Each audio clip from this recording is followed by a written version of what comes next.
Lakshmi ceramics நம்ம shop அனைத்திலும் top. All top brands எல்லாம் ஒரே இடத்துல. Lakshmi ceramics, India's largest retailer.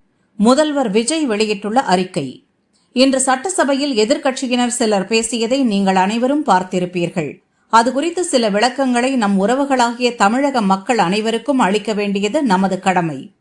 பெரும்பான்மையான தமிழக மக்களின் ஆதரவை நாம் பெறவில்லை என்ற அதே பழைய புளித்து போன வாதத்தை எதிர்க்கட்சித் தலைவர் வழக்கம் போல அவரது பாணியில் எடுத்து வைத்தார்.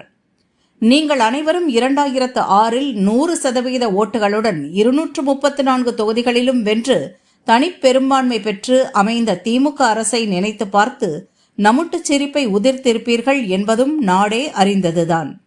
எல்லாம் தெரிந்த ஏகாம்பரமான திமுகவுக்கு எப்போதும் யதார்த்தம் புரியவே போவதில்லை. நம் தாவேகவுக்கு கிடைத்த ஓட்டு ஏறக்குறைய 35%.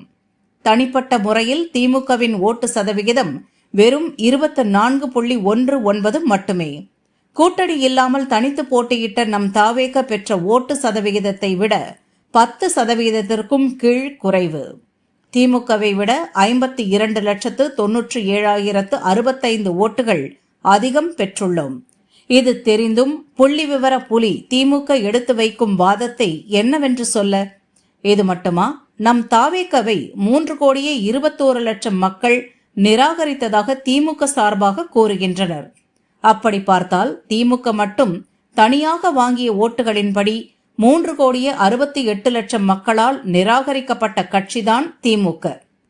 சதவிகித கணக்குப்படி பார்த்தாலும் 76% மக்கள் திமுகவே தங்களுக்கு தேவையில்லை என்று தீர்க்கமாக முடிவெடுத்து ஒட்டுமொத்தமாக அக்கட்சியை நிராகரித்துள்ளனர். மக்கள் மீது கடன் சுமையை ஏற்றிவிட்டு அது வளர்ச்சிக்காக பெற்ற கடன் என்று வாய்வித்தை காட்டும் திமுக நம்மை பார்த்து ஆதரவை கடன் பெற்றதாக கூறியுள்ளதை என்னவென்று சொல்ல? தாவேக ஆட்சி அமைத்துவிடவே கூடாது என திமுக செய்த வேலைகளால் அதன் டீசன்ட் வெர்ஷன் அம்பலமான கதை ஒன்று நாடெங்கும் உலவுவதையும் நாட்டு மக்களிடமே விட்டுவிடுவோம். இயல்பு நிலை புரியாமல் இப்படியே தொடர்ந்தால் மக்களே இனிவரும் காலங்களில் திமுகவுக்கு இன்னும் ஆழமாக உணர்த்தி புரிய வைப்பர். மக்கள் மனதில் ஆழமாக வேரூன்றி புகழ்பெறப் போகும் மக்கள் அரசை புஷ்பா அரசு என்று திமுக ஏளனம் பேசியிருக்கிறது. மக்கள் தந்த தோல்வியால் கண்களிலும் காதுகளிலும் வாயிலும் மூக்கிலும் பொறாமையால் திமுக புகை கக்குவதாகத்தான் மக்கள் பேசிக்கொள்கின்றனர். தோல்வியில் மூழ்கி திக்கி திணறி கொண்டிருக்கும் திமுக நம்மீது சேற்றை வாரி இறக்கத்தான் செய்யும். அதை பற்றி நாம் கண்டுகொள்ளவே போவதில்லை. எப்போதும் மக்கள் நலன் சார்ந்த செயல்களிலும் திட்டங்களிலும் தான் ஈடுபடப் போகிறோம். மதசார்பற்ற சமூக நீதி கொள்கையில்தான் நாமும் நமது அரசும் உறுதியாக இருக்கப் போகிறோம். அதை பார்த்து திமுக ஆற்றாமையில் அலறப்போவது உறுதி என விஜய் கூறியுள்ளார். இதற்கு பதில் கொடுத்து எதிர்க்கட்சித் தலைவர் உதயநிதி வெளியிட்டுள்ள அறிக்கை. சட்டசபையில் இருந்தபோது பதிலளிக்காமல் வீட்டுக்கு சென்று அறிக்கை வெளியிட்டிருக்கும் முதல்வரே, நாங்கள் வாங்கிய ஓட்டு விழுக்காடு எங்களுக்கு தெரியும். அதனால்தான் மக்கள் தீர்ப்பை மதித்து எதிர்க்கட்சி வரிசையில் அமர்ந்திருக்கிறோம். பெரும்பான்மை இல்லாத நிலையிலும் பதவி வெறியோடு கவர்னர் மாளிகைக்கு நாங்க டெய்லி அட்டண்டன்ஸ் போட்டுட்டு இருக்கல. நாங்க மக்களால் நிராகரிக்கப்பட்டோம்னு சொல்றீங்களே, அப்படி நிராகரிக்கப்பட்ட எங்களுக்கு விழுந்த ஓட்டுகளை காட்டித்தான் நீங்க முதல்வரா ஆகியிருக்கீங்க. அதை மறந்துட்டீங்களா சிஎம் சார்?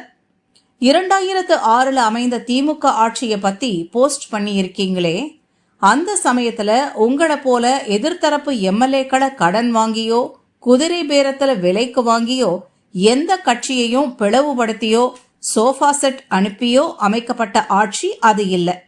முழுக்க முழுக்க திமுக கூட்டணி கட்சிகளின் ஆதரவோட மக்களால் தேர்ந்தெடுக்கப்பட்ட ஆட்சிதான் அது. அதை உங்களுக்கு சொல்ல மறந்துட்டாங்க போல. திமுக 2026 தேர்தலில் தோற்றிருக்கலாம்.